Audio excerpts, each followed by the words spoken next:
Punta ho tayo sa aklat ng Hosea, kabanatang 4. The holy, righteous, beautiful, powerful God Almighty Ang dakila at makapangyarihan na at kaaya-ayang Diyos says to you today, ay nagsasabi sa atin I choose to be married to you.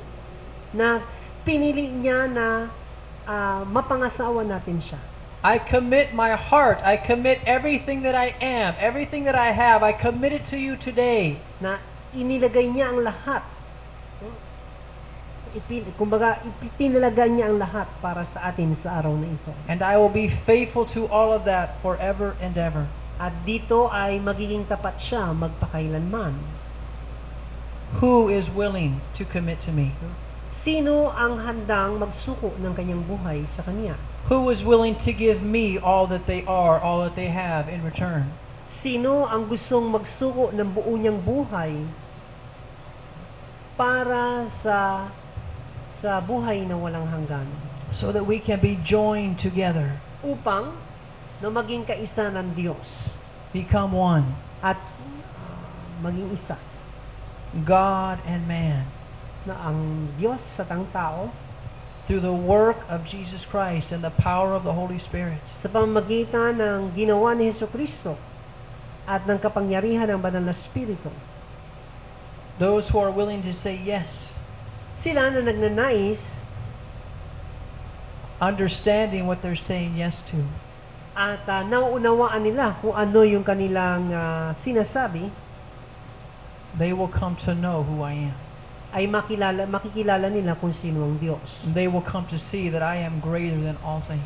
Makikilala nila na ang Diyos ay dakila, higit sa lahat ng bagay. They will go through a lot of suffering. They will go through a lot of tribulations. They will have to forsake everything. Ang mga taong ito ay dadanas ng maraming pagsubok, daranas ng kahirapan, upang matalikuran ng maraming bagay, But they will never regret it ngunit hindi sila magsisisi because they will come to know sapagkat kanilang mababatid that I am the greatest love that there is. na ang Diyos ay merong pinakadakilang pag-ibig. And nothing else can satisfy them in that way. At wala nang iba pa ang makapagbibigay ng kasiyahan sa kanila. God said in Hosea chapter 4, verse 6, my people, notice this doesn't say the heathen, doesn't say the wicked or the ungodly. He says, my people are destroyed for lack of knowledge. Because thou hast rejected knowledge, I will also reject you, that thou shalt be no priest to me. Seeing thou hast forgotten the law of thy God, I will also forget thy children. Just read the first half there about being destroyed for the lack of knowledge. Sabi kong gano'n ng Diyos, ang aking bayan, hindi ibang tao, kundi bayan ng Diyos, sabi gano'n, ay nasisira o sumasama. Sabi gano'n, dahil sa kakulangan ng kaalaman. His people were perishing. They were not experiencing the life that God had planned for them because they lacked knowledge. No, sila ay sumasama sapagkat hindi nila nararanasan yung buhay na nilayon ng Diyos sa kanila. They weren't experiencing the awesome love relationship that God wanted to have with them because they lacked the knowledge. Ito'y dahil sa kakulangan ng kaalaman. Hindi nila nararanasan yung ganap na pag-ibig ng Diyos sa kanila dahil nga salat sila sa kaalaman. Their relationship with God was perishing. Ang kanilang pakikisama sa Diyos, yung kanilang relasyon sa Diyos ay nasisira Because they weren't willing to sacrifice their life and come to know God. sapagkat hindi nila gusto. Wala silang kusa na ihandog ang kanilang buhay o isuko ang kanilang buhay sa Diyos. It wasn't God's fault. Hindi ito kasalanan ng Diyos. He gave them everything they needed. Sapagkat ibinigay na ng Diyos ang lahat ng kailangan ng tao. He sent His prophets with the word. Isinugo niya ang kanyang mga propeta para mangusap. His word was being taught in the synagogues. Ang mga salita niya ay naituro sa mga sinagoga. And yet the people were not doing their part to learn and to know the one they were married to. Ganun man, ang mga tao, no, ay hindi nila ginawa yung kanilang bahagi upang sila'y mailapit sa Diyos. Now we've been talking about the book of Jeremiah. We've been looking at the backslider. Tinignan natin o pinag-aralan natin ang aklat ng Jeremiah at nakita natin yung mga backslider o mga tumalikod sa Diyos.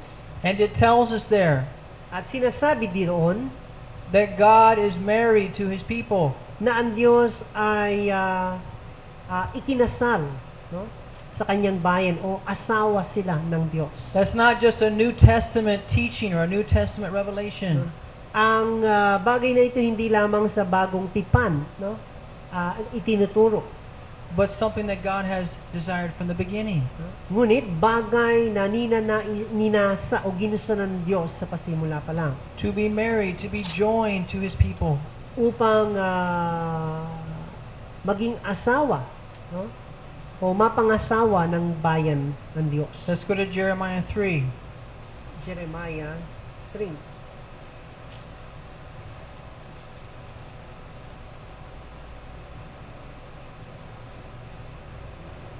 If there is one thing that God could have you find in this lifetime, Kung merong isang bagay na nais ng Diyos na masumpungan mo sa buhay na ito, one thing for you to seek after, bagay na nais niya na iyong hanapin, it's not the perfect mate. hindi yung perpektong mapapangasawa, It's not the perfect child, hindi yung perpektong anak, the perfect career. no, hindi yung perpektong career o gusto mong gawin The ng trabaho, The perfect home. hindi perpektong bahay, It's none of those things. no? Wala sa mga bagay na nabanggit. It is to find and seek for the perfect one, Jesus Christ. Sapagkat ang nais ng Diyos ay hanapin natin yung perpektong si Jesus. Because if you find all those other things and you miss out on the perfect one, guess where your life is going to end up? No, sapagkat kung masumpungan o makakita man tayo ng mga bagay na perpekto para sa atin, ngunit hindi natin nasumpungan si Jesus, natin, Not in heaven. no, hindi tayo hahantong sa langit. Not with your Creator. Hindi tayo hahantong kasama ng lumikha sa atin. Now we know the truth is there is no perfect mate, there is no perfect child, there is no perfect career. We know that, but we still kind of think that way and we still look for those things. Alam naman natin na walang perpektong bagay. No? Walang perpektong asawa, walang perpektong anak, no? Wala lahat, walang perpekto. Ngunit bakit ba nasa isip natin palagi yung perpekto? And yet how many people are not seeking for the only perfect one that has ever existed in the history of mankind? How many people are really seeking for Him? At gaano nga ba karaming tao ang humahanap kay Jesus na siyang perpekto, na siya lamang ang ganap? Very few. Kakaunti. Because they're still believing the lie that those other things are more important and those are the things they need. Sapagkat sa isipan ng tao, siya ay napapaniwala ng mga kasinungalingan, no? At inaakala niya na ang mga bagay-bagay na yon ang kanyang kailangan. And Jesus said, if you gain the whole world, if you get all of what you think life is about and all those perfect things that you think are out there, if you gain all those, but you lose your own soul, was it really worth it? What did you gain? Ngunit sabi nga ni Jesus, makamtan mo man ang lahat, no, ng bagay dito sa daigdig, kung ang kapalit naman ito ay yung kaluluwa, so, ano ang mapapala mo? In the end, you gained nothing. Sa kahuli-hulihan, no, wala kang mapapala. And in the end, all those things will perish and burn in hell with you. At sa katapus-tapusan, ang lahat ng bagay na ito, no, ay matutupok, masusunog, no, kasama mo doon sa impyerno. The world will shatter all those lies and reveal to you the truth as God sees it. Ang salita ng Diyos no, ang siyang magbubukas ng ating mga mata o paningin, maging ng ating pangunawa, upang mabatid natin kung ano ang tama o ano ang katotohanan sa paningin ng Diyos. Because the truth is that life without Jesus is not life at all. Sapagkat ang katotohanan o ang totoo, ang buhay na walang Jesus, no, ay hindi tinatawag o hindi matatawag na buhay. Do you believe that? Naniniwala ka ba doon? Have you allowed God to show you and convince you that that is the truth? Nabigyan mo na ba ng pagkakataon na makakilos ang Diyos sa iyo at maipaunawa ng Diyos sa iyo na ito ang tama? John 1 says that in Him, in the Word, is life. Sapagkat sabi ng aklat ng 1 na sa Kanya naroon ang liwanag, naroon ang buhay. So only in Jesus Christ can one truly experience life and what it's supposed to be about. Kaya nga, ang tao ay makararanas lamang ng buhay na kung siya ay na kay Kristo. And the one who has life gives eternal life to those who believe in Him. At siya na may taglay ng buhay ay nagbibigay ng buhay na walang hanggan doon sa mga taong lapit sa Kanya. Those who join their heart to Him, those who are committed to Him. Nagbibigay siya ng buhay dun sa mga taong ang kanilang puso ay naging kaisa niya. Those who are married to Him. Sa madaling salita, ng mga taong naikasal sa Kanya. They experience the daily life that's in Him and the eternal life that comes from Him. Na sa ganung paraan nila mararanasan araw-araw yung buhay na na kay Jesus. Do you believe that? Naniniwala ka ba doon? Many of you probably don't believe that. Maaring marami sa atin naririto ay hindi naniniwala. God wants to show you it's true. Ngunit nais ituro sa atin ng Diyos na ito ang totoo. But you've got to open up your heart, you've got to open up your life and say, Lord, here I am. I take a hold of your word. I believe it. Here I am. Ngunit kailangan nating kinakailangan natin buong pusong kilalanin ito. At sabihin natin, Panginoon, o tayo'y lumapit sa Diyos. Sabihin natin, Panginoon, narito ang buong buhay ko, kunin mo. And let me share something with you this morning. Meron po akong gustong ibahagi sa iyo sa umagang ito. If you're telling God that you want Him, if you're telling God that you want to be with Him, that you love Him, and you want to experience what His Word says, kung sinasabi mo na gusto mo ang Diyos sa buhay mo, kung sinasabi mo na gusto mong sumunod sa Kanya, but you're still holding on to an idol, ngunit ikaw ay meron pa rin kinikilalang Diyos-Diyosan. and that can be a number of many different things. At itong Diyos-Diyosan na ito ay maaaring kumatuwan sa maraming bagay. But if you're still holding on to something that is just as important, if not more important than God, At ang bagay na ito ay yung pinangahawakan. No? At sa pagtitiwala mo dito ay nakahihigit na ito sa Diyos. including your own life, No? Kasama na ang iyong buhay. then God is not going to be able to show and reveal to you what He wants to. Kung magkakaganon o kung ganon, no, ay hindi makakakilos ang Diyos upang ipakilala niya ang sarili niya sa iyo. Not while you're still holding on to those idols. No, hindi pwedeng mangyari hanggang ikaw ay nagtitiwala sa Diyos ang ito. We need to be willing to let go No? Sapagkat kinakailangan natin itong bitawan, and forsake, no, at talikuran showing God, upang ipakita sa Diyos I am yours. na tayo ay nagsuko ng buhay sa I'm Kanya. holding nothing back, Lord. I give myself completely to you. Na wala na tayong pinanghahawakan. Sabihin, hayag na tayo'y nagtitiwala lamang sa Kanya. Lord, show me who you are. No? At no, masabi natin, Panginoon, ipakilala mo sa akin kung sino ka. Those are the ones that God will reveal Himself and share His life with. No? Sa ganitong paraan ay makakakilos ang Diyos, no, sa tao upang ipakilala niya ang kanyang sarili sa taong yun. Read in the Old Testament, Basahin natin ang lumang tipan. and you'll see that as God's people held on to their idols, At makikita natin no, sa kasaysayan ng tao There was nothing God could do until they were willing to repent and turn from those idols. Ay may mga Diyos silang pinanghahawakan. At sa tuwing nangyayari yun, walang magawa ang Diyos. Maliban na tumalikod ang mga taong ito dun sa kanilang mga Diyos-Diyosan. Then, Doon lamang, He was able to pour out His love and His life to them. doon lamang niya magagawang ibuhos sa kanila ang kanyang pag-ibig at ang kanyang buhay. But as long as they held on to those idols and were not willing to let go of them, not willing to forsake them, Ngunit habang nagtitiwala sila sa mga Diyos-Diyosan yun at hindi sila tumatalikod, there was nothing God could do but keep sharing with them. You need to repent. You need to turn from those things.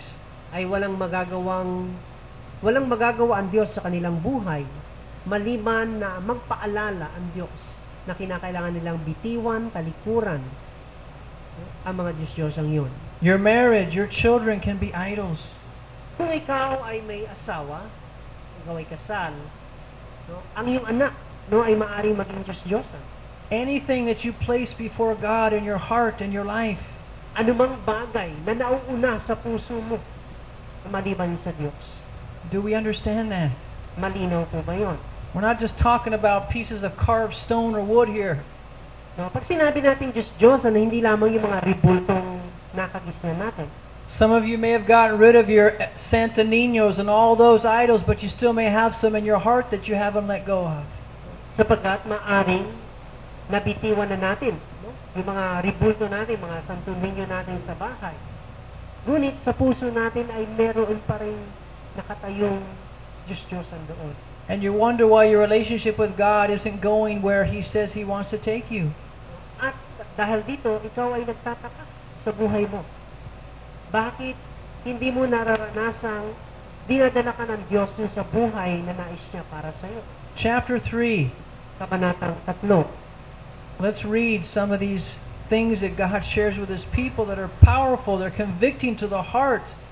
Basahin natin ang mga salitang ito na binanggit ng Diyos para sa kanyang bayan upang kilusin ang kanilang mga puso.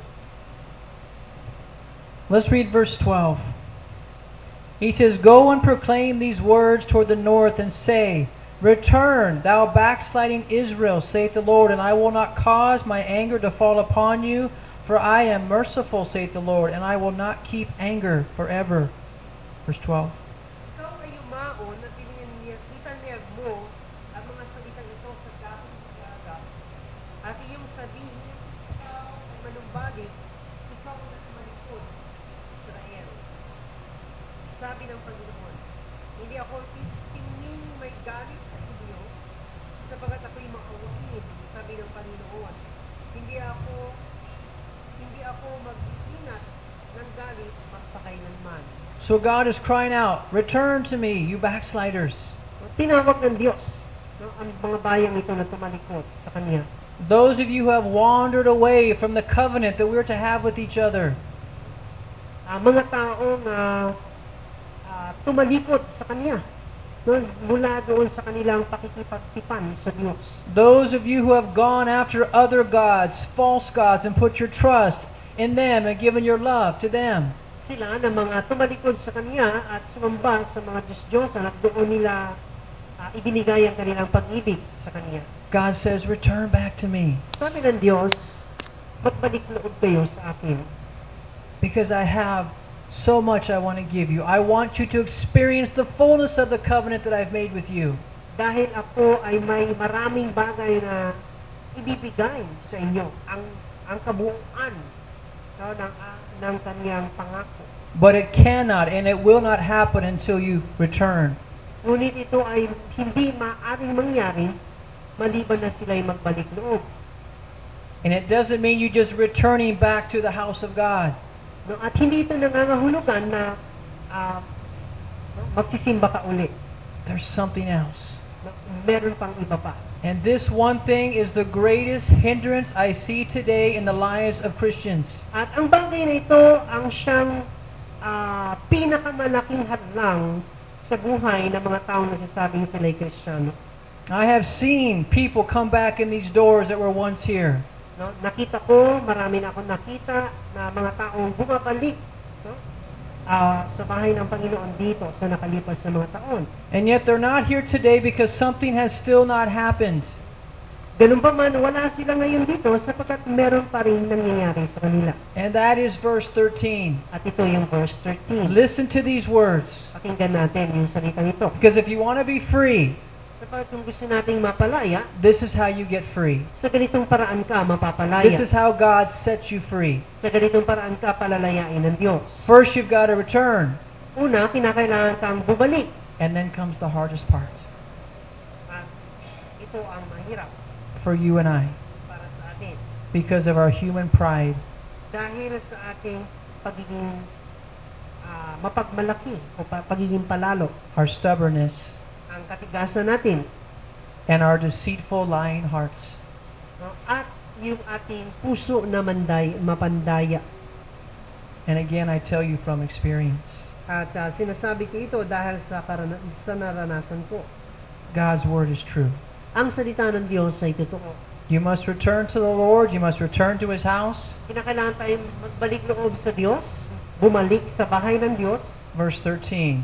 Only acknowledge your iniquity, that you have transgressed against the Lord thy God, and you have scattered your ways to the strangers under every green tree, and you have not obeyed my voice, saith the Lord. Kilalanin mo lamang ang iyong kasalanan. Sabihin, aminin, na iyong ikinanat ang inyong mga kaugalian sa mga taga-ibang lupa, sa ilalim ng bawat sariwang punong kahoy, at kayo hindi nagsisunod sa aking tinig, sabi ng Panginoon. In all your life as a Christian, Ang buhay mo bilang Kristiyano, how many times have you seen this scripture manifested in your presence? gaano kadalas mong nakita na nahahayag ang talatang ito sa buhay mo? Very few times. Hindi madami. When have you had brethren come into this house Kailan nagkaroon ng kapatid na bumalik sa bahay ng Panginoon who say they've returned to the Lord? at nagsabi na nanumbalik na sila sa Panginoon? Or maybe they say they've never left. Na maaaring sabihin niya, hindi naman ako nawala. But they come in and they go through all the motions. Ngunit sila pumapasok sa bahay ng Panginoon at nakikiayon sa mga pangyayari. But you've never heard an acknowledgement of their iniquity and how they transgressed against God's word. Ngunit hindi nila inamin yung kanilang kasalanan at pagkakamali. And God says that's necessary. At sinasabi ng Diyos na mahalaga ito. This isn't man speaking. This is God speaking to His people. Hindi tao ang nagsasalita, no? Diyos ang nagsabi nito sa kanyang bayan. You want us to be joined? You want us to become one? You want to experience the covenant of my love? Kung gusto nating maging kaisa ng Diyos, maranasan natin ang pakikiisa sa Kanya, ang pag-ibig niya. When there has been backsliding in your life and backsliding in your heart, Kung mayroong pagtalikod sa iyong buhay, ang iyong puso ay tumalikod sa Diyos. when you have given yourself to other gods and you have committed adultery spiritually against me, At ikaw ay nagawa mong ibigay ang iyong buhay o yung puso sa mga Diyos-Diyosan at ikaw ay naging taksil sa Diyos. first you return. Ang unang dapat gawin ay bumalik. And that's hard. No? At ang pagbabalik ay mahirap gawin. You don't know how hard it was for me to come back here Hindi niyo po maintindihan kung gaano kahirap sa akin ang bumalik dito. and to face what I knew I was going to face. Upang harapin ang mga bagay na alam kong haharapin ko. But you know what enabled me to do it? Ngunit alam niyo po ba kung ano ang naging daan para magawa ko ito? God's love and grace. No, ang pag-ibig ng Diyos at ang kanyang biyaya. God doing a work in my heart. Ang Diyos na nakagawa sa buhay ko. God enabling me Na nagawa ito ng Diyos through His mercy, through His grace, sa pamamagitan ng kanyang awa, ng biyaya niya, to not only return, hindi lamang upang bumalik, but to stand before you kundi ang tumayo sa harapan ninyo and to acknowledge my transgression. at kilalanin ang aking kasalanan and to ask for your forgiveness. at hingin ang inyong pagpapatawad. That was a miracle. That was a work of God in my heart. So ito po ay himala ng Diyos at pagkilos niya sa aking puso. That's what I knew God wanted me to do so that He could be glorified, that His grace could shine forth. No, sa ganitong paraan, no, ang Diyos ay nakakilos sa akin nang sa gayon siya'y maluwalhati at mahayag ang kanyang kaluwalhatian. And that was the only true way that I was going to really be able to be joined to God again and have that covenant fulfilled in my life that He desired. Ito lamang ang tanging paraan upang ang aking buhay ay mailapit muli sa Diyos at maranasan ko yung buhay na ginugusto ko sa Kanya. I don't say this in any way to exalt myself or bring attention to myself. I want you to know and realize it is only the grace and mercy of God that enabled me to step back through those doors. Hindi ko ito sinasabi upang maituon sa akin ang inyong pansin, kundi nais kong ipaunawa sa inyo na sa pamamagitan lamang ng biyaya ng Diyos na sumagana sa akin, kaya ako nagawang pumasok muli sa pintuang iyan. My thinking was, okay, God's forgiven me. I'll go find another church. I'll just let the past be behind me. Sa isipan ko, tinatawad na ako ng Diyos, humingi ako ng tawad sa Kanya. No? Pupunta na lamang ako o maghahanap na lamang ako ng ibang iglesia. I tried to see if Leslie would come back to the States. We could start a new life together. Naisip ko rin na pauwi na si Leslie para magsimula kami ulit sa Amerika. Remember Charles' letter about the backslider? He wants to trust in his own way, thinking that's good. Hindi ho ba ito yung isa sa mga nabanggit sa sulat ni Charles na isa sa katangian ng backslider ay puno ang kanyang isipan na inaakala niyang mabubuti. And then I realized, At aking intindihan, God, this is all about you being glorified. This is all about your grace being exalted to a place that will show people how powerful and loving you are. na sa ganitong paraan lamang mahayag na yung kaluwalhatian ng Diyos. Sa ganito lamang paraan mahayag o makikita yung kanyang dakilang pag-ibig. This is all about me putting my faith and trust in you and you showing me what you can do. Ito ang pumapatungkol sa aking pananampalataya na ipinagkakatiwala ko sa magagawa ng Diyos. How powerful your grace is that it abounds over sin. Sapagat gaano nga kalakas ang kanyang kabutihang loob sa kasalanan. That you are the one that can take me back. Na ang Diyos ang siyang magpapabalik sa atin. And as you've restored me into your own heart, you can restore me unto my wife and my children and my brethren. You can do that, Lord. Na kung magagawa ng Diyos na ako ay ipanumbalik sa Kanya, magagawa niya ipanumbalik ako sa aking asawa at sa aking mga anak. And I said, Lord, I put my faith in you. Tanging ang Diyos lamang makagawa nito. Kaya sinabi ko, Panginoon, ilalagak ko, ibibigay ko sa iyo aking tiwala. And my relationship with God today is stronger and greater than it has ever been in my life. No? At ngayon ang aking relasyon sa Diyos ay mas malakas pa kaysa noon. God is not done in any way, but He's doing a good work, and I know it's been Him all the way. Ang Diyos ay hindi pa tapos sa kanyang gawain. Ngunit nalalaman ko na ang Diyos ay gumawa ng malaking bagay. But I had to return to Him. Ngunit kinakailangan kong manumbalik o magbalik sa Kanya. And in returning to Him, turn away from my idols, turn away from those things that I placed above Him and before Him. At sa pagbalik ko sa Kanya, kinakailangan akong tumalikod doon sa mga Diyos-Diyosan.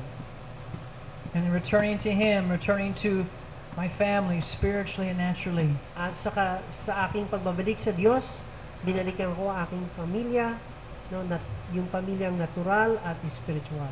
And the hardest thing was acknowledging the truth. But you know what? It's not only the hardest, but it brings the greatest freedom and peace in your heart. Ang pinakamahirap ay yung kilalanin ng iyong kasalanan. Ngunit, ito ang magdudulot o magbubukas ng malaking pagpapalaya o kalayaan.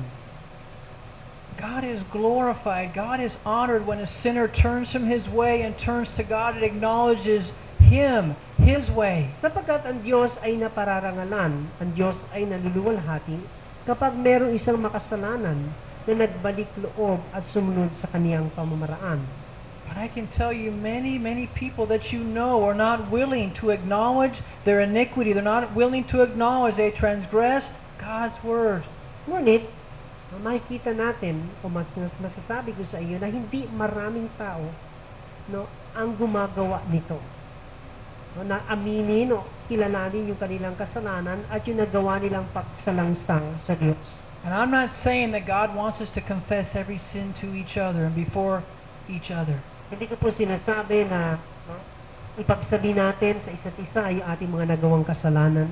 But when you have turned away from God, Ngunit kapag ikaw ay tumalikod sa Diyos and you have left the house He's called you to be, at iniwanan mo, nilisan mo yung tahanan ng Diyos kung saan ka niya tinawag, which is not just now against Him, but it's against those that you were joined to. at doon ang kasalanan ay hindi lang sa Diyos, kundi nagkasala ka na rin doon sa mga taong iniwanan mo. And you come back. Pagkatapos ikaw ay nagbalik, He wants you nais niya for His glory, for His honor, para sa kanyang ikaluluwalhati, for the healing of your brethren, para sa ikagagaling ng mga kapatid, for them to see a work of God in you. para makita nila ang pagkilos ng Diyos sa buhay mo. He wants you to acknowledge Nais ng Diyos na kilalanin mo how you were in iniquity, how you went your own way. kung paano kang nagkasala, kung paano kang namuhay sa sarili mo. And how God is the one that's brought you back. He's the one that's done that work to bring you back. At kung paano kang ibinalik ng Diyos, kung paano siyang kumilos at upang ikaw ay ibalik sa kanyang tahanan. See, as human beings, we look at that the wrong way. We look at that as saying, oh, I cannot do that. There's just no way I can do that. Sa kaisipan ng tao, na maaari makita natin na ito ay mali, no? Sapagkat sa isipan natin, kailangan ko pa bang gawin ito? That's humiliating. Nakakahiya, hindi ba? I'm too shy. Nahihiya ako. That's an excuse. That's a lie. Yun ay dahilan lamang at kasinungalingan. What does the devil know that God extends to the humble? Ano nga bang kailangan pang gawin upang iunat ang kamay, no, sa isang taong nagpapakumbaba? What is it? Ano? Grace. Biyaya. The devil knows Alam ng that to those who humble themselves under God's mighty hand, Alam ng demonyo yung mga taong nagpapakumbaba sa harapan ng makapangyarihang Diyos. those who are naked and open before God, saying, Lord, I'm here, help me. Sila na mga bukas ang kanilang puso sa Diyos na umaamin. Ang nagsasabing, Panginoon, narito ako. Where that sin abounded, now grace comes in and it abounds even more. It wipes it out. Sabi ko kung saan sumasagana o marami ang kasalanan, no, sasagana naman ang biyaya ng Diyos. So that now it's not the sin that is seen, it's the grace of God that is shining forth. At pag nangyari yon, hindi na makikita yung kasalanan, kundi yung biyaya na ng Diyos ang nananaig. And everybody who partake are blessed. At ang lahat ng nakasaksi ay mapagpapala. This is how God says it has to be done. So sa ganitong paraan, ninanais ng Diyos na gawin natin. And yet we as human beings try to do it every other way but this way. Ngunit tayong mga tao, no, marami pa tayong ibang pinagagawa. Maliban sa ipinagagawa sa atin ng Diyos. God saying, my child, acknowledge your iniquity. Ang sabi ng Diyos, anak, no, kilalanin mo na ikaw'y nagkasala. You know, parents, how hard it is to get your children to admit they're wrong at times? Alam natin na tayong mga magulang, pag nagkamali ating mga anak, hindi po ba? No? Ang hirap na makuha sa kanila, no? yung totoo. It's almost impossible at times just to get them to say, I was wrong. At halos imposible na mapaamin sila sa kanilang kasalanan. That's you and God. ganun din tayo sa paningin ng Diyos. We're just as stubborn with God at times, just as proud. Tayo ay matigas din sa harapan ng Diyos. Palalo o mapagmalaki din tayo. But God wants you to experience the freedom that comes. Ngunit nais ang Diyos na maranasan natin ang kalayaang ibubunga nito. When you acknowledge your sin. Kapag kinalala natin na tayo nagkasala. When you acknowledge that you have transgressed against God and His Word. Kapag kinilala natin na tayo ay nagkamali sa Diyos at sa Kanyang salita. 2 Timothy 2 says that when you acknowledge the truth, you are then able to be set free from the snare of the enemy. Sabi kong gano'n na aklat ng Timoteo, kapag kinilala natin ang katotohanan, tayo ay mapapalaya mula sa bitak ng kaaway. But not until then. Ngunit hindi mangyayari kung hindi tayo Verse kikilala sa 14, kasalanan natin. God goes on to say, Turn, O backsliding children, saith the Lord, for I am married unto you, and I will take you, one of a city and two of a family, and I will bring you to Zion. Verse 14. Kayo'y manumbalik, mga tumalikod na anak, sabi ng Panginoon, sapagkat ako'y asawa ninyo, at kukuha ako sa inyo ng isa sa isang bayan, at dalawa sa isang angkan, at dadalhin ko kayo sa Sion. God's saying we're married.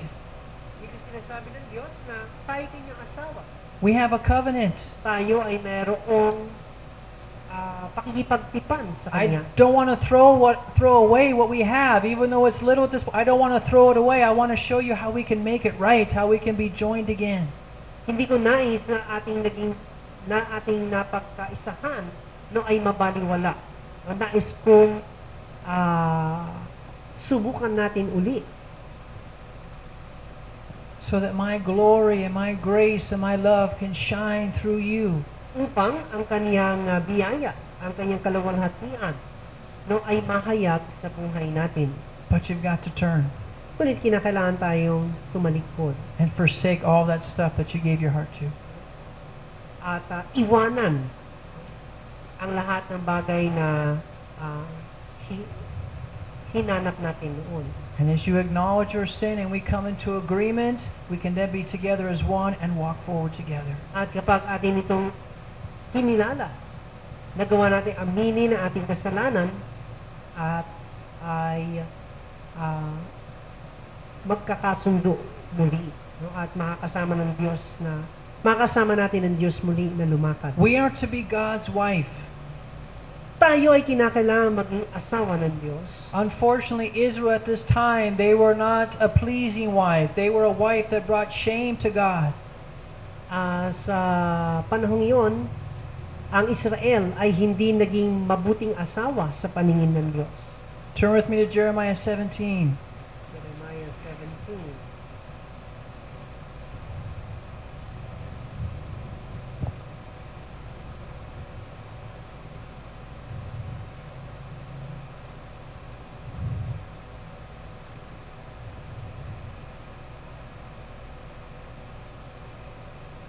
It says in verse 13, O Lord, the hope of Israel, all that forsake thee shall be ashamed, and they that depart from thee, or depart from me, shall be written in the earth, because they have forsaken the Lord, the fountain of living waters.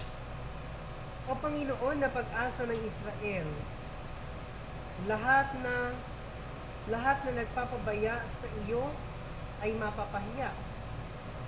Silang nagsisihiwalay sa akin ay masusulat sa lupa,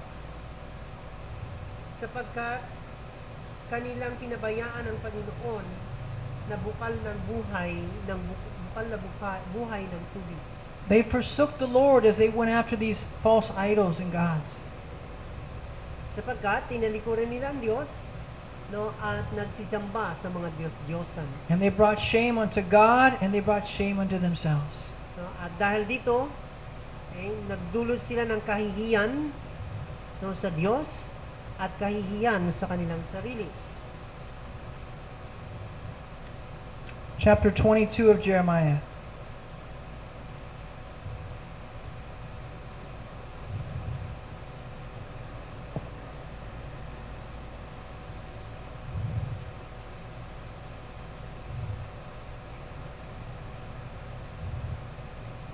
Verses 8 and 9, it says, And many nations shall pass by this city, and they shall say every man to his neighbor, Wherefore hath the Lord done this unto this great city? Then they shall answer, Because they have forsaken the covenant of the Lord their God, and worshipped other gods, and served them. Maraming bansa magsisipagdaan sa bayan ito at magsasabi sa bawat isa sa kanila, ano gumawa ang Panginoon ng ganito sa dakilang bayan ito? Kung magkagayoy magsisisagot sila, sapagkat kanilang pinabayaan ang tipan ng Panginoon na kanilang Diyos at nagsisamba sa ibang mga Diyos at mga pinaglingkuran. The nations Ang bayan, saw ang mga bayan What na happened to- nakakita. what happened to God's wife. Ano nangyari sa asawa ng ito ng Diyos? And they said, What happened? Ano nangyari? And it was declared they forsook their God. They forsook the covenant. They forsook the marriage covenant they had with Him. At ang sagot, sila'y nagsisagot, no? Sabi nga dahil sa tinalikuran nila ang kanilang pakikipagkasundo o pakikipagtipan sa Diyos. And yet God did not completely give up on them yet. Ganun pa man, hindi sila ganap na tinalikuran pa ng Diyos. You read the book of Hosea, it's also about the same principle of God's people being unfaithful to Him and bringing shame to Him. Sa aklat din po ng Hosea ay ganun din prinsipyo ang makikita natin kung paano ang kasalanan ng tao ay nagdudulot ng kahihiyan sa Kanya. But what does God want? Ngunit ano ba ang nais ng Diyos? He wants His wife to bring Him glory and bring Him honor. Nais niya na tayo bilang kanyang asawa ay magdulot ng karangalan sa Kanya. Jeremiah chapter 13. Jeremiah 13. We who are to be married unto Jesus, Tayo na dapat ay pagkasundo o ikinasal kay Jesus. we can be so thankful that even at times when we do bring shame unto the Lord and we shame ourselves through our life and our choices, Na dapat ay nakapagpapasalamat tayo sa Diyos. Dahil sa kabila ng mga bagay na napagpasiyahan natin at ginawa, pinili, we can be thankful that God is loving, He is forgiving, and He can restore us. ay ang Diyos ay mapagpatawad at mapagmahal at kanya tayong ipinapanumpalik sa Kanya. So that we will bring Him glory and honor. Upang magbigay tayo sa Kanya ng karangalan at kaluwalhatian. In Jeremiah chapter 13, it says in verse 11, For as the girdle cleaves to the loins of a man, so have I caused to cleave unto me the whole house of Israel and the whole house of Judah, saith the Lord, that they might be unto me for a people, for a name, for a praise, and for a glory. But they would not hear.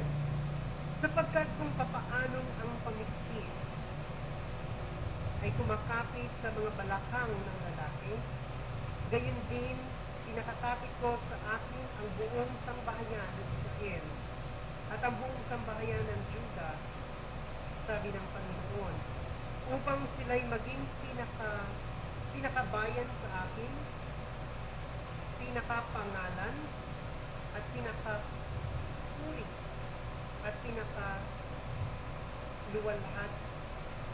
Ngunit hindi nila dinili. As we're joined to God, we are to be a people, we are to have a name, and we are to bring praise and glory unto God. That's the reason for our covenant and our joining with Him. Sa ating pagiging anak ng Diyos o bayan ng Diyos, o pagiging Kristiyano, nais ng Diyos na tayo magkaroon ng pangalan sa Kanya. Nais ng Diyos na tayo ay kanyang maging sambahayan upang na magbigay ng kapurihan at kaluwalhatian sa Kanya. We've seen these scriptures, and you can write them down again. Deuteronomy 7:6, Pakisulat po ulit, yung talata na kasing kagaya nito.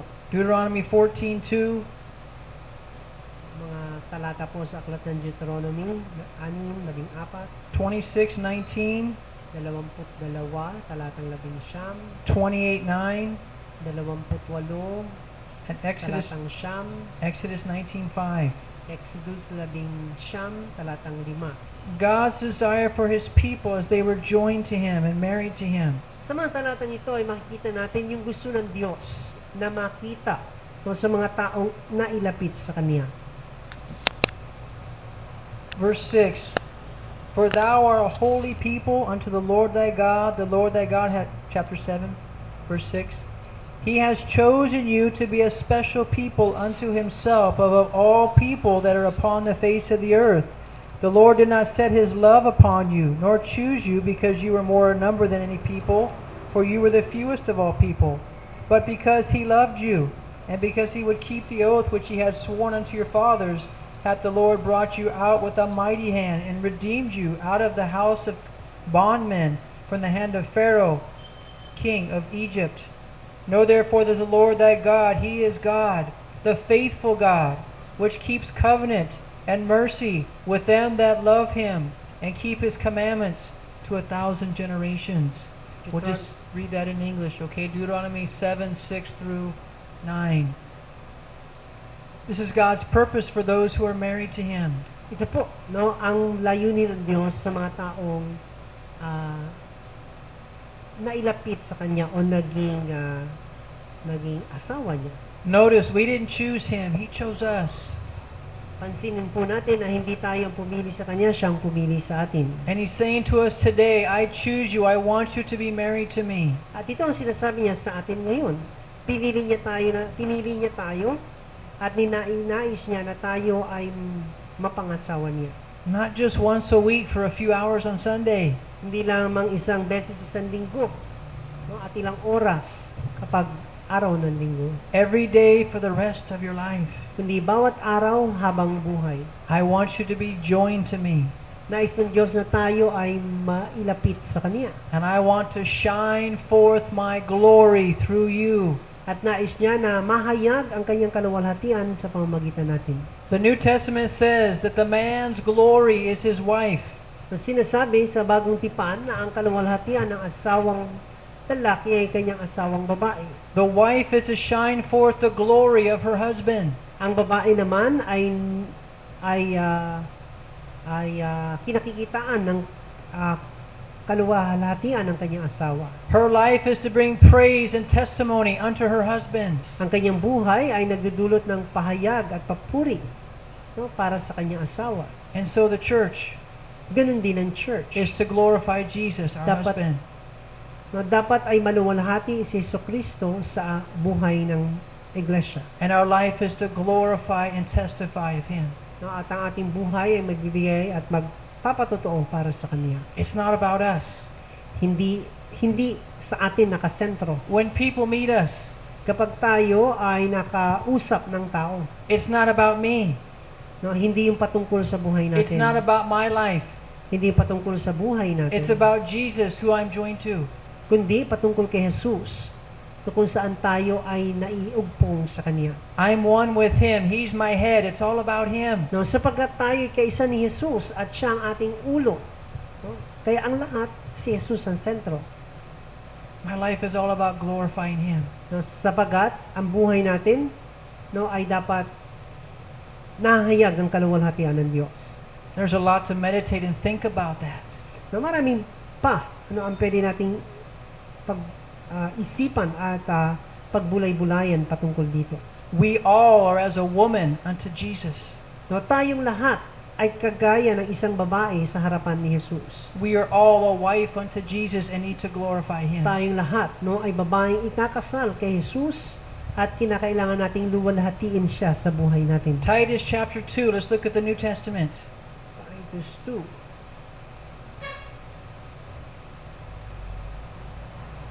In today's society, a lot of women don't want to hear these type of things about bringing glory and honor unto their husband. Sa panahon natin ngayon, at sa lipunan ating kinabibilyangan, maraming babae ang ayaw kumilala dito. They still want to be independent. Sapagat marami sa babae sa panahon natin ngayon ang nais na magsarili. In Hollywood, when two stars are married, very rarely do you ever see the woman taking the man's name. They always keep their name. They always stay independent. So, yung mga artista sa Hollywood, kapag nag-asawa yung mga babae, na hindi nila ginagamit, no, yung apelyido ng kanilang napangasawa sapagkat gusto nilang panatilihin, no, yung kanilang pangalan, no, sikat.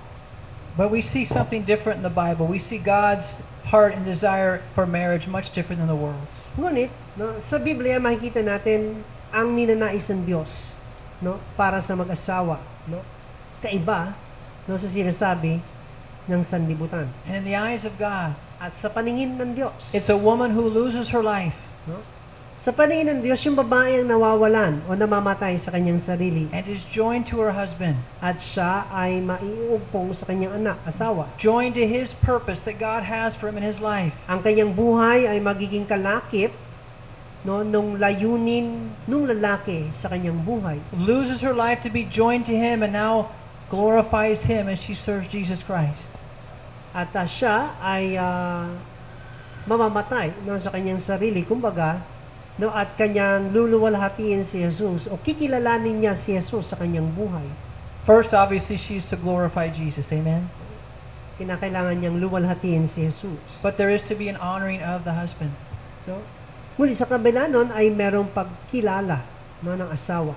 The woman who Asawang does lalaki. that, Ang babaeng sumusunod nito. God says there's a woman. No? Sa paningin ng Diyos, nakikita niya ito ang babae There's a woman that I created, na nilikha niya, not the world. hindi ng sanlibutan. There's a woman who I created. No? Ito yung babaeng nilikha ng Diyos. And because she's doing what I asked her to do and she's honoring her husband, she brings great honor unto me. At dahil siya, no, ay sumusunod, no, sa kanyang asawa at nagbibigay ng karangalan, no, o napaparangalan ng kanyang asawa ang lalaki dahil sa kanya, sa paningin ng Diyos, no, itong babaeng ito ay nagdudulot ng karangalan sa kanya. As the moon reflects the light and the glory of the sun, so is a wife to reflect the light and glory of her husband. Kung paanong nakikita ang liwanag ng araw sa buwan, ganun din dapat makita ang kaluwalhatian ng lalaki sa kanyang asawang babae. And of course, this is all to be in Christ I'm speaking. If it's not in Christ, then obviously we know it's very difficult. Ito ho ay sa konteksto ng mga Kristiyano, sapagkat kung hindi mananampalataya pareho, wala kang maasahan. That's where 1 Peter 3 comes in and prayer. So, dito dumarating, o dito natin pwedeng gamitin, yung sinasabi ng 1 Peter. Titus chapter 2, verse 13, it says, "We as a church are to look for that blessed hope and the glorious appearing of the great God and our Savior Jesus Christ, who gave himself for us, that he might redeem us from all iniquity and purify unto himself a peculiar people, zealous of good works." 13 and 14. Nahintayin natin yung mapalad na pag-asa at ang pagpapakita ng kaluwalhatian ng ating dakilang Diyos at tagapagligtas na si Kristo, na siyang nagbigay ng kanyang sarili dahil sa atin upang tayo matubos niya sa lahat ng mga kasamaan at marinis niya sa kanyang sarili ang bayang masikap sa mabubuting gawa upang maging kaniyang sariling pag-aari. Jesus gave himself for us, his bride, his wife. Ibigay ni Jesus ang kanyang sarili para sa atin. Siya ang asawa, tayo yung kanyang mapapangasawa. He laid his life down, Inalay niya ang kanyang buhay, just like Adam, kagaya ni Adan. so that through him God could give us life. At sa pamamagitan niya, magkakaroon tayo ng buhay. And it says he redeemed us, his wife. No, tayo kanyang tinurubos. No, tayo ang kanyang asawa. He purchased us with his blood. Binili niya tayo ng kanyang dugo. And it says he did this so that he could purify unto himself a peculiar people. At ito'y ginawa ng Diyos upang malinis niya, no, ang isang bayan na tatangi para sa Kanya. Ephesians 5 tells us that he washes and cleanses us and purifies us so he can present us to himself. Sinasabi po ng Efeso, no, na tayo nililinis, sinuhugasan ng Diyos upang maging malinis sa Kanyang harapan. So that we will be a peculiar people, we will be strange to the world. Upang tayo ay maging katangi-tangi, no, kaiba sa mga tao sa sanlibutan. But not strange to God. Ngunit hindi tayo kaiba sa paningin ng Diyos. shining and radiating unto God. Sapagkat tayo ay nagliliwanag. Kumbaga, nagniningning tayo kagaya ng kadinglingan ng Diyos. Virtuous and precious unto God. No? Tayo ay mahalaga sa kanyang paningin. And as a peculiar people, we would be zealous of good works, His works being done in our At life. bilang natatangi o namumukod, no, na tao, no, tayo ay nagpupursiging gumawa, no, ng mabuti. Okay, just a few more scriptures. Okay, this we could go on for a few more hours, but let's go to Proverbs chapter 12. Kawikaan 12. For those of you who don't know, we're not having the Lord's table today, so that means I have you for an extra hour. Okay. Wala ho tayong pagsasama-sama sa dulang ng Panginoon Oh, ngayong sorry. araw na ito, The fellowship table, not the Lord's table, the fellowship table. dun sa baba, yun po. Hindi po yung communion. So we can just stay here for an extra hour. Amen. Proverbs 12. If there was a true, sincere amen, God says thank you. Kung totoo po yung ating amen, no, sabi ng Diyos ay thank you. Let's see, as we've been looking at, the wife that God wants us to be. Tignan po natin yung larawan, no, ng asawang babae na hinahanap ng Diyos. How He wants us to bring Him glory and honor. Kung paano tayo bilang asawa ng Diyos ay magbibigay ng kaluwalhatian sa Kanya. We can truly say and agree that Jeremiah, they were not the wife God was looking for. No, upang, no, mabigyang katuwiran yung sinabi ni Jeremiah na hindi ito yung babaeng hinahanap ng Diyos. But God O loved them asawa. just as much. God loved them just as much. Ganun pa man, ay mahal pa rin sila ng Diyos. Even though they weren't faithful to their commitment, He was to His and He loved them. Kahit sila hindi naging tapat, no, sa kanilang pakikipagtipan sa Diyos. Proverbs 12 verse 4 says, A virtuous woman is a crown to her husband, but she that maketh ashamed is as rottenness in his bones. Ang mabait na babae ay putong sa kaniyang asawa. Ngunit siyang nahihiya ay parang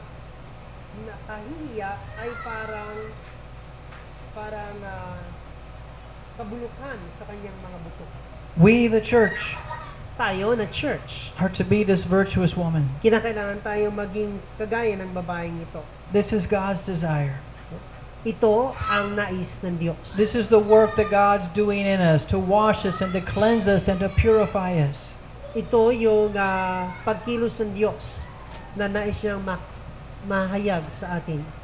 So that we as a virtuous woman will be like a crown unto our husband. Upang tayo ay maging kagaya ng babaeng ito, mabait na babae, at sabi ito ay siya ay parang putong, no, sa kanyang ulunan o What korona. does a crown do? Ano ba ang korona na gagawa nito? Think about a crown. Where do you wear it? No, kung halimbawa meron kang korona, suot mo ito, On your head. no, sa What uluhan. does it do to the head? Anong nagagawa nito sa ulo? It brings attention to the head. Na di ba ito ay nagdudulot ng atensyon? It brings glory and honor to the head that wears it. No, nagbibigay ng karangalan, no, at ng kaluwalhatian sa sino mang nagsusuot nito.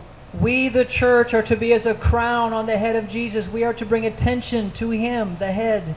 Na tayo na church, tayo na iglesia, na inilalagay no, kagaya ng putong sa uluhan ni Jesus, ay kinakailangan magdulot ng atensyon o kakitaan ng atensyon. And we are to bring Him glory and honor as a crown does a man who wears it on his No, head. na tayo ay magbibigay sa kanyang ikaluluwalhati, kagaya ng nagagawa ng korona sa ulo ng sino mang nagsusuot nito. That's the work that the Lord is doing in us. That's the work the Holy Spirit is doing in us. Ito yung pagkilos ng Diyos na ginagawa niya sa atin sa pamamagitan ng banal na Espiritu.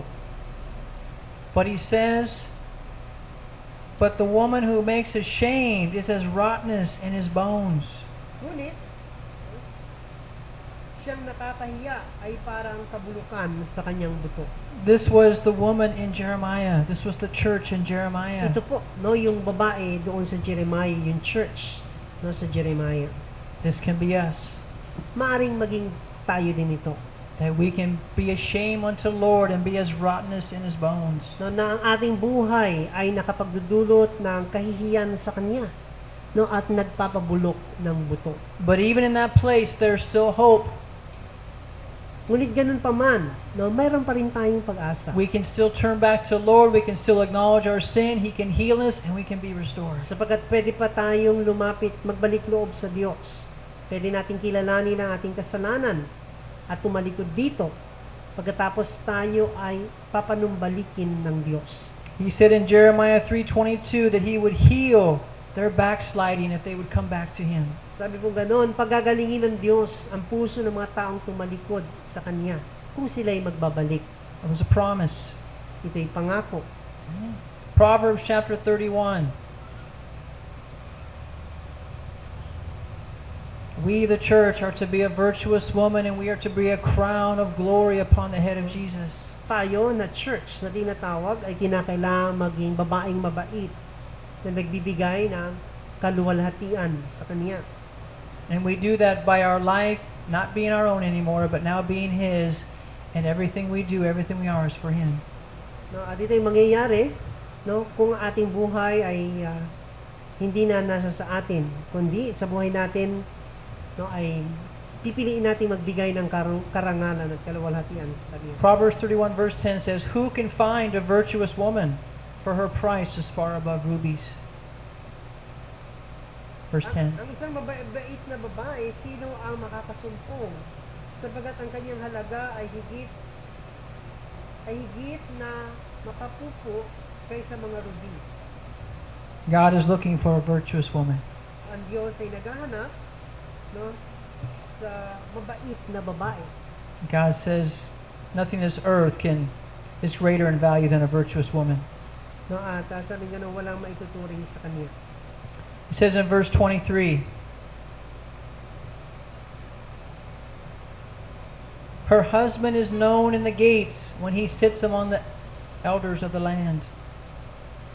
Ang kanyang asawa ay kilala sa mga pintuang bayan pagka siya'y naupo sa kasamahan ng mga matatanda ng lupain. Jesus is to be known, Jesus is to be honored in this land, in this earth, through His wife, the church, the virtuous woman. Si Jesus ay dapat makilala, no, sa bayang ito, sa mundong ito, sa pamamagitan ng kanyang asawa, ang church.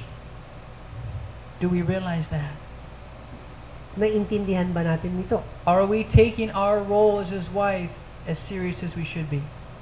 Ginagampanan ba natin o nagagampanan ba natin ng seryoso yung ating katungkulan bilang asawa ng Panginoon? Do we realize that today as we go to the Lord's table, Naintindihan ba natin na sa ating pagtanggap, no, sa hapag ng Panginoon, we do this to honor Him, we do this to remember Him. ay ating ginagawa ito upang siya ay kilalanin, upang siya ay parangalan. And to remember He gave His flesh and His blood so that we could be married to Him. At upang tandaan na ibinigay niya ang kanyang dugo para sa atin. We do this today to honor and remember our husband and what He's done for us. At atin itong gagawin upang parangalan natin siya at kilalanin. And to look at each other and realize that we're all here today because of what our husband's done for us. At upang makita natin ang isa't isa, no, at mabatid, no, na tayong lahat ay naririto, no, ay asawa ng Panginoon. As we close, I want to look at one more scripture here in the same chapter.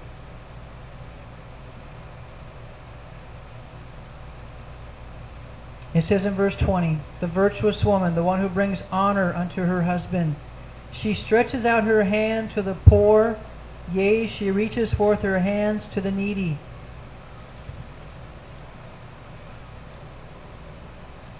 Verse 20. Ginagawad niya ang kanyang kamay, o inuunat niya ang kanyang kamay sa dukha. Oo, inaabot niya ang kanyang mga kamay sa mapagkailangan. The bride of Christ, the wife who was joined to Jesus, Ang asawa ni Kristo, ang church, who is joined to Him, na nailapit sa Kanya, is to have the heart that He has. no, ay kinakailangan magkaroon ng puso na kagaya niya. And that heart is right here to stretch out our hand to the poor and reach forward to those who have a need. No, at isa no, doon sa gawain o tungkulin no, ay kanyang igawad ang kanyang kamay sa dukha at iabot ang kanyang kamay sa nangangailangan. The Lord is bringing us as a body to that place at this time. Ang Panginoon ay kumakilos sa atin bilang kanyang katawan no, sa ganitong paraan. The Lord as a body wants us to reach out to the needs of a woman named Luz who's in the hospital. Ating kamay no, doon sa isang babae na nasa ospital, si Luz. And to show forth His heart. No, at sa pamagitan natin no, ay mahayag yung puso ng Diyos. And to let Him be glorified and honored as we do what we know He wants us At to upang do. siya ay luwalhatiin And to, sa mga have, bagay na ginagawa natin. and to show forth His heart. At upang ipadama no, yung puso ng Diyos. I hope that we have been praying for this Sister Luz. Sana po ay ipinapanalangin ninyo ang kapatid na ito. We're hoping that maybe by a miracle she can get out maybe tomorrow or Tuesday, right? At tayo po ay umaasa ano po, sa isang malaking himala ng Diyos na siya'y makakalabas bukas o sa Martes. But we need to come together. We need to have the heart of Jesus together and be able to help her in this. Ngunit tayo po kinakailangan magkaisa ano po, at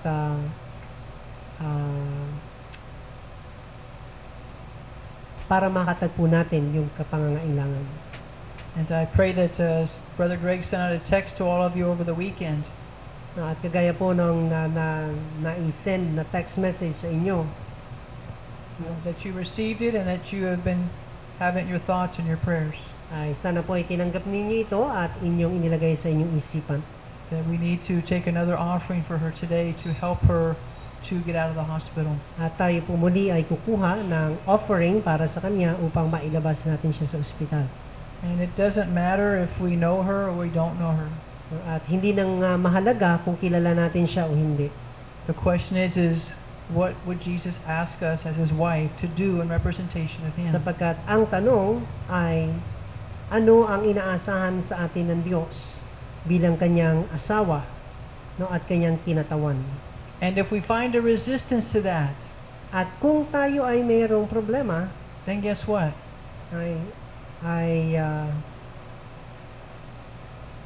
Guess what? Okay. There's a work that God still needs to do in our hearts. kailangan na makakilos ang Diyos sa ating mga puso. We haven't truly surrendered our life to Him. Sapagkat hindi pa ganap no, na naisusuko natin ang ating sarili sa Kanya. Or we haven't allowed Him to give us that love and compassion that He wants to share with us. At hindi natin bibigyan ng pagkakataon no, na dumaloy sa atin yung kanyang pag-ibig at yung kanyang awa. Because as a church, He wants us to be like the woman in Proverbs 31:20. No, sapagkat bilang church ay nais ang Diyos na tayo maging kagaya ng mabait na babae doon sa Proverbs 31. And I know I need the Lord to do a greater work in my heart to bring me to that place. No, at alam ko na sa aking sarili ay kinakailangan kong bigyan ng pagkakataon na makakilos ang Diyos upang maging kagaya ko ng babaeng yun. The good news is I know He can. No, ang mabuting balita no, ay alam ko na magagawa ng Diyos na kumilos sa I akin. just need to ask Him Kinakailangan ko lang hingin sa Kanya and let Him show me what He wants to do. at ipakita ang kailangan kong gawin. Throughout the New Testament, we know there's a heart to give to the poor and to the needy. Sa bagong tipan po ay tinuturo sa atin no, yung pagbibigay, yung pagtulong sa mga nangangailangan. There were times that Paul took up offerings just for the sake of helping the poor and needy in Jerusalem and other places. Si Pablo ay kumukuha ng mga kaloob no, upang katagpuin ang pangangailangan ng ilang mga nahihirapan no, sa ibang lugar. In the early church, there was a loving and a sharing so that everybody's need was met. No, at unang iglesia no po ay merong pagbibigayan upang makatagpo no, ang pangangailangan ng iba. It's throughout the New Testament, the New Covenant. Sa ang ganitong gawain no, ay makikita natin sa buong bagong tipan. And the Church of Jesus Christ, it shined as a light in those early days because they had that heart. At sa pamagitan ng ganitong paraan, no, ang kanilang puso na nagkakaisa, si Jesus ay nahayag ang kanyang kaningningan. We can be blessed and thankful of those few in our house who have reached out to Luz and have been there to help and serve her, like Greg and Christine and a few others.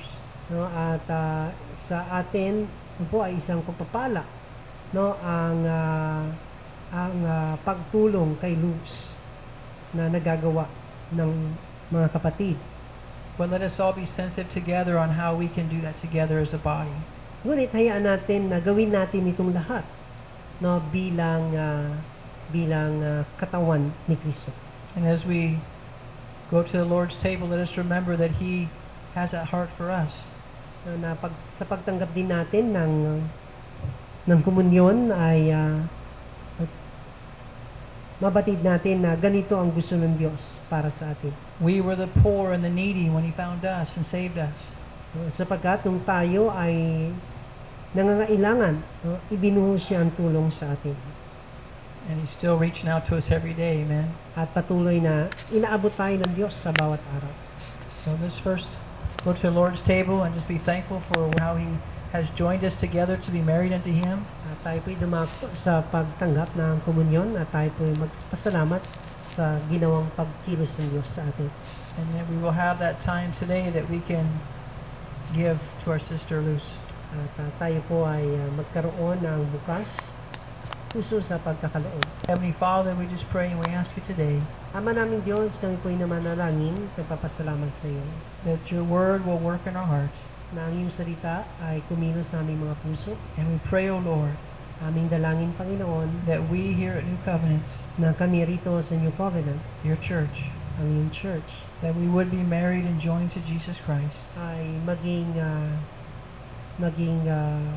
asawa mo, And that we would be a virtuous woman unto Him and we would shine forth at kami ay magsisilbing isang mabuting babae para sa Kanya, kung saan maluluwalhati siya sa amin, we would glorify Him. na ikaw po ay aming luluwalhatiin In our life together. sa aming mga buhay. Oh Jesus, we thank you that you'll give us your heart Panginoon, salamat po sa pagbibigay mo sa amin ng iyong puso and that we would walk in agreement with you. at hayaan po na kami ay makaisa sa iyo. We would be your hands and your feet. Hayaan mo na kami maging kamay mo at paa. We would be your mouth Kami yung maging bibig and we would have your heart, Lord. at hayaan mo na yung puso ay sumaamin. And as we partake together, Lord, let us truly remember all you've done for us. At sa amin pong pagtanggap nito ay tunay na alalahanin namin ang mga bagay na ginawa mo. And help us, Lord, to truly commit ourselves to you. At hayaan mo italaga namin ng ganap sa iyo ang aming mga buhay.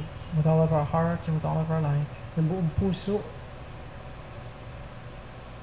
Thank you, dear God. at buong buhay. Salamat po, Diyos. In Jesus' name. Sa pangalan ni Jesus.